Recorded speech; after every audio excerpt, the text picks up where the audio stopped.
Hi everyone, this is Grace, and today I'll be walking you through how I made this Easter eggs set. 8 different designs, all in the same Easter egg, so let's go. First up, we have, I believe, the little bunny. Now, this is a nod, of course, to my more complicated, I guess you could say, shape series sets where I take one shape. Sometimes I take it in 2 different variations or 2 different sizes, a limited color palette, and I just let my imagination run wild. So this set I did originally make for a class, which is why it was just limited to 8.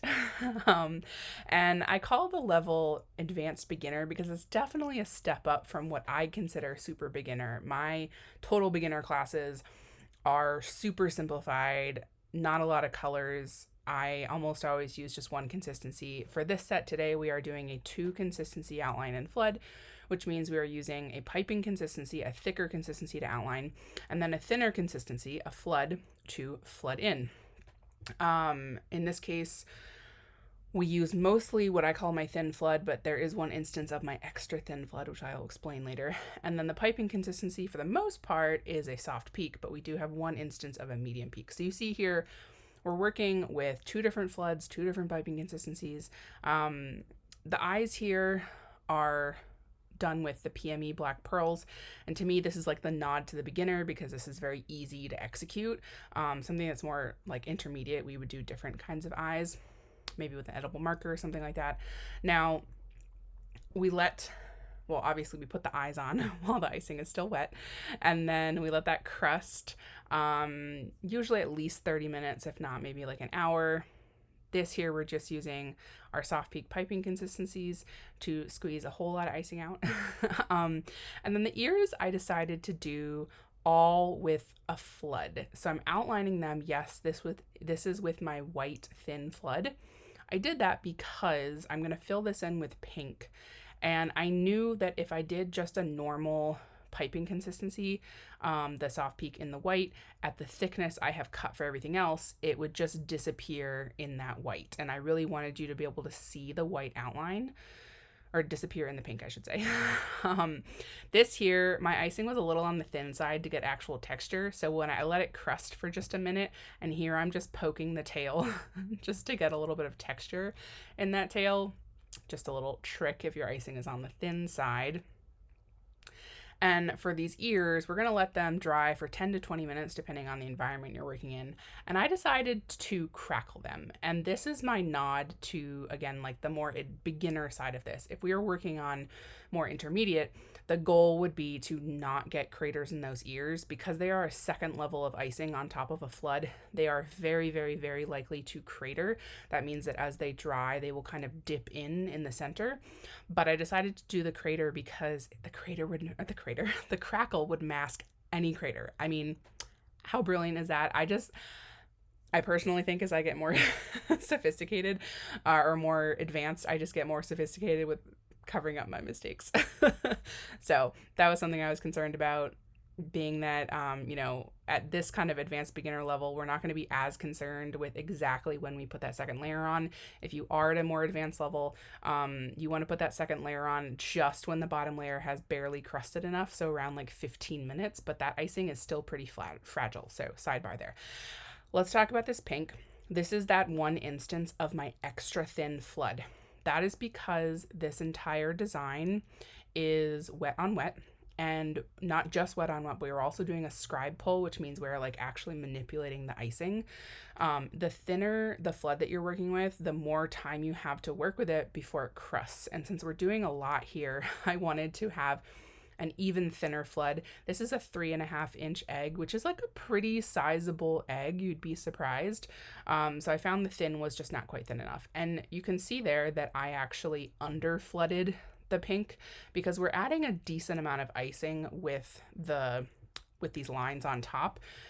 And with wet on wet, it's obviously much easier, to over flood your icing when you're adding more icing to it. So do yourself a favor and actually under flood your base flood. Okay, so this yellow and the blue here are my thin flood. It's okay to use 2 slightly different thicknesses. As long as, I would say as long as the base flood is thicker, I think, than the lines. I don't know. I might have just made that up. Okay, so with the scribe pull here, make sure you're pulling on the outside of that first line to get that nice first pull. And then I am cleaning off my scribe after every pull, okay? This is like one of the very first techniques I think a lot of people learn, myself included, 10 plus years ago. It never gets old. The nice finesse I do on this, though, is making sure that my lines go with the curve of the egg instead of just doing, like my pulls, I mean, instead of just doing them up and down. I think the curve adds a nice finesse to it, shall I say. This next one is the Easter basket. And I mean, I feel like every design in this set is my favorite, but I really love this one. So we're starting out with just marking off the Easter basket with an edible marker.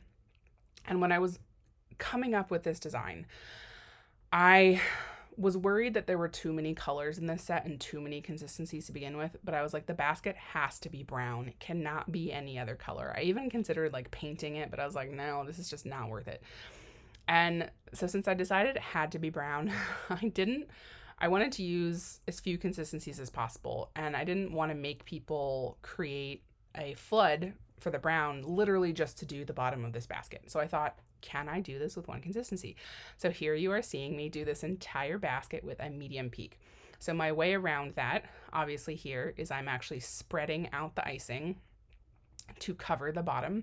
What I love about the execution of this design is that you can do it all in one step, which is very rare with royal icing, especially royal icing designs that have like a lot of different techniques and texture in them. There's usually different layers. You have to let them dry in between, which just takes more time.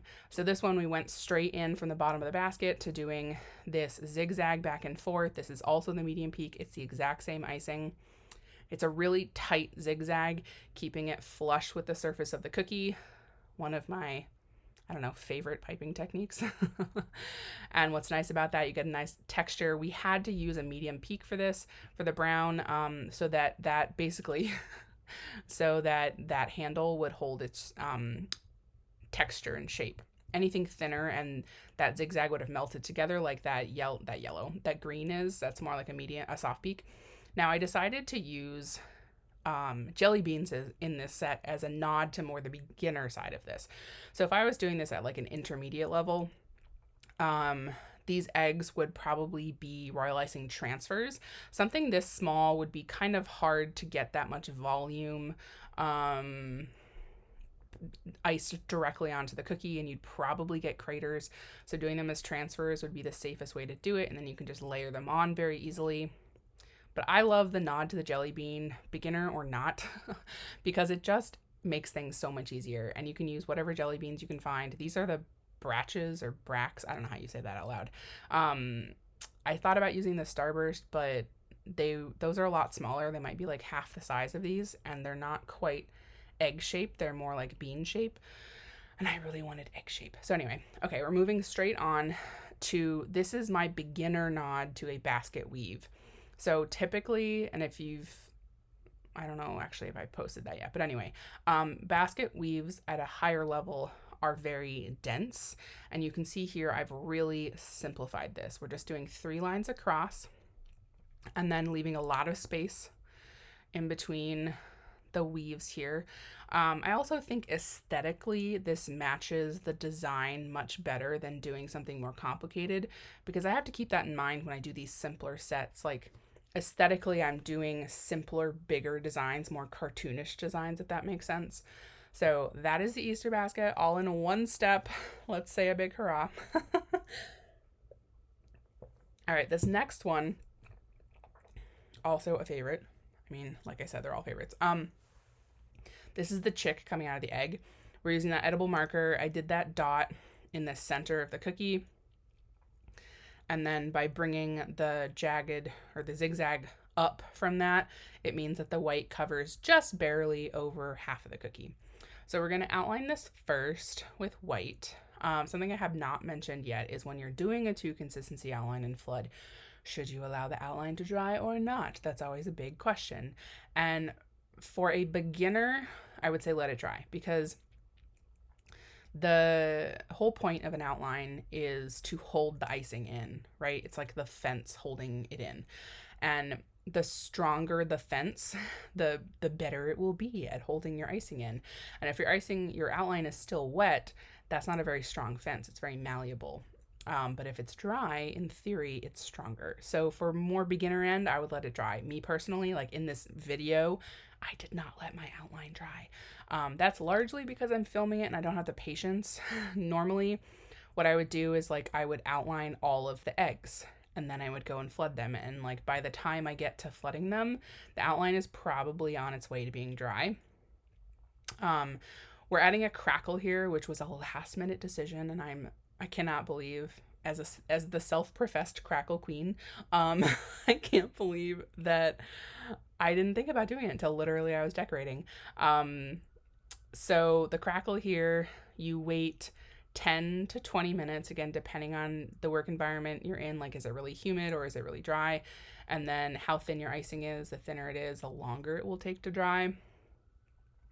And this is really about cracking the surface of the icing.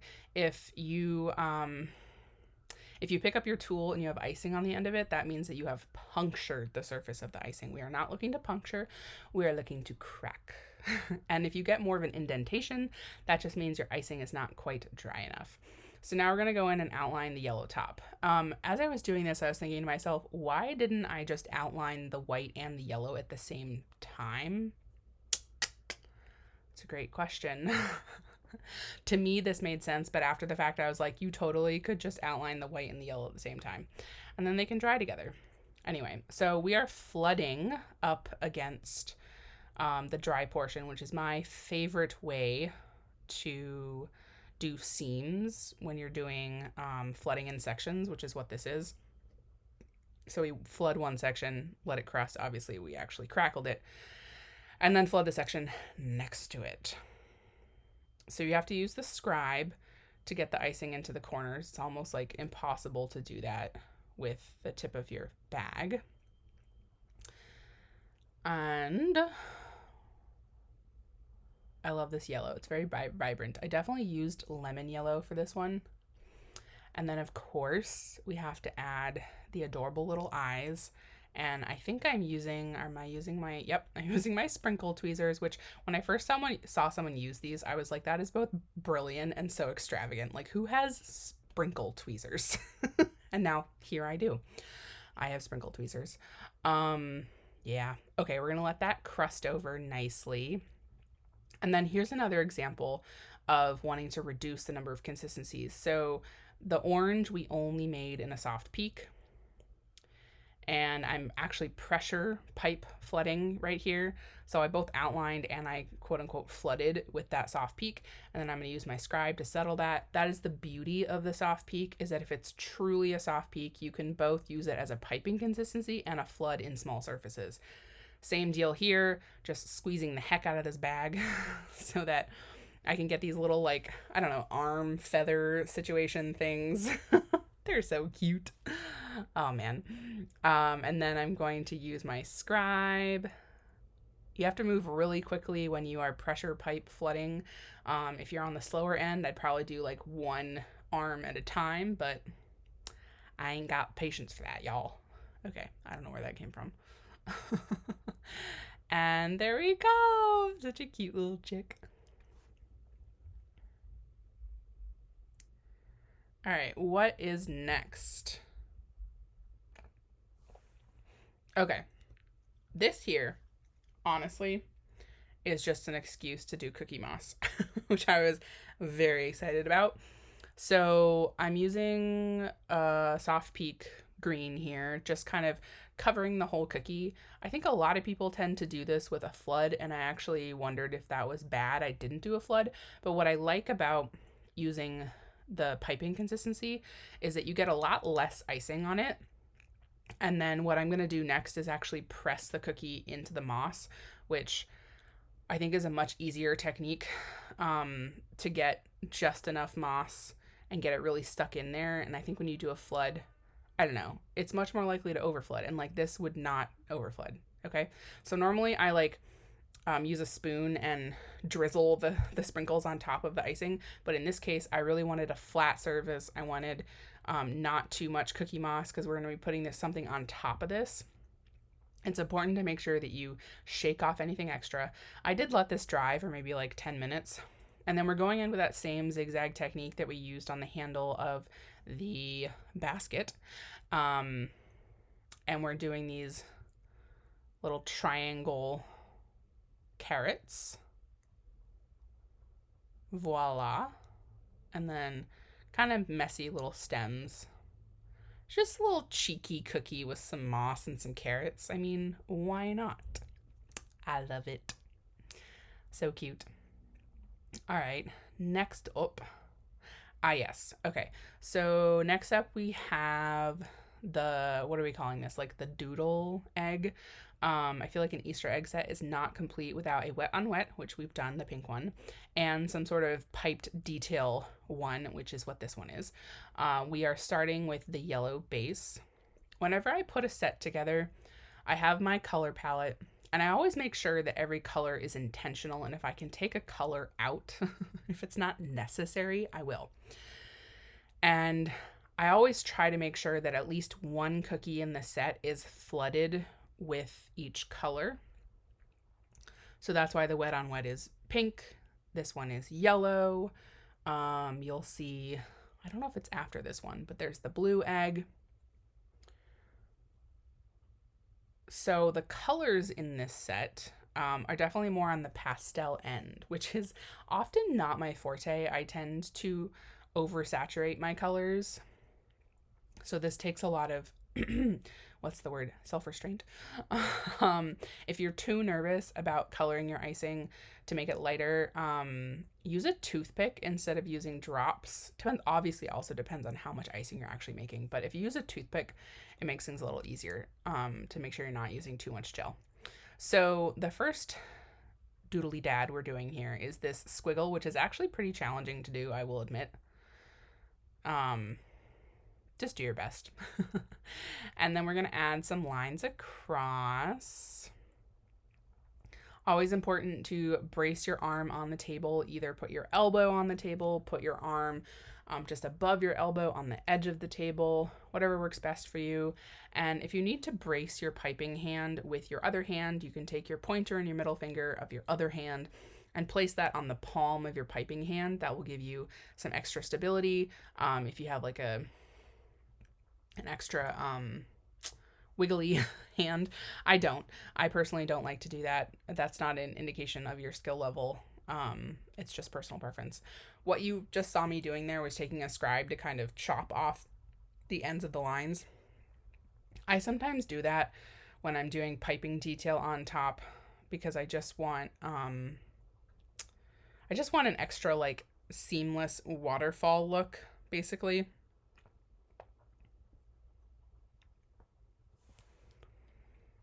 And then adding some dots here. So when you're doing this kind of line work, I do typically recommend a soft peak piping consistency. That's going to be the most forgiving. And then this here, these little, I don't know what you call these little petal things. These can be made as big or as small as the space is, which is kind of nice if you weren't really consistent with your spacing of your lines and whatnot, which I was pretty good on this one, but there's one that I did where I had to make one end a lot smaller than the other, which is fine. And there we go. There's the doodle. Okay, we have 2 more cookies, right? So this one was really just an excuse to do this crackle. This crackle is actually done when the dough is raw. When you put your cookies on the baking sheet before you bake it, you want to take white gel food coloring and actually paint it onto the surface of the cookie. If you use too much, it will kind of sink into the cracks as it bakes and then you won't get cracks. If you use too little, then you won't have like enough coverage to see the cracks. So there is kind of an art to how much. And now we are building the nest. And again, this is that same medium peak that we used on the basket. This is the first layer of the nest. And I did that little painting bit on the bottom just to cover it for anything that you can see through the jelly beans that I'm about to place. Cutie patooties. And then after I placed the jelly beans, I realized it needed just like a little bit more. I think it needed more kind of vertical height.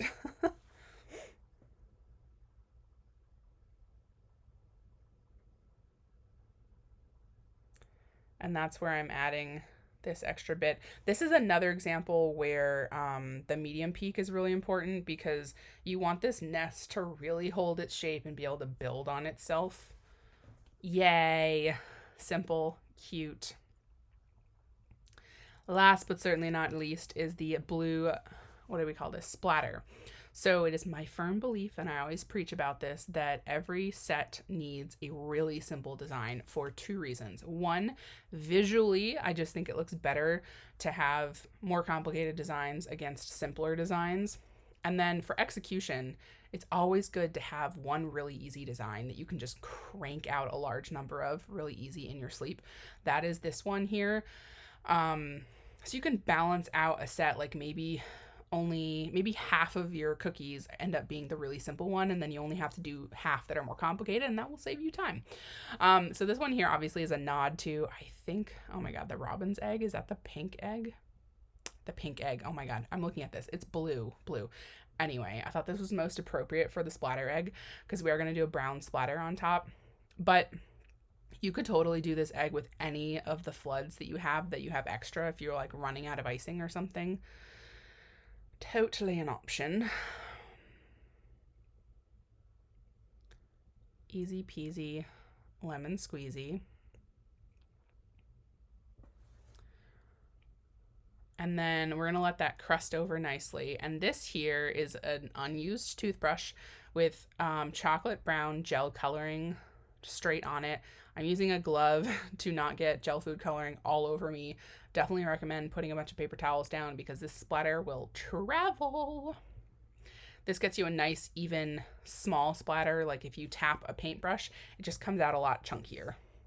Sometimes that's the look, but for this one, I wanted a really delicate splatter. So that's it. That is the Easter egg set. 8 designs, all on an Easter egg. Obviously, I think they're adorable. And as always, I hope you learned a thing or two, and I hope you might even try these cookies yourself. All right, everyone, have a sweet one.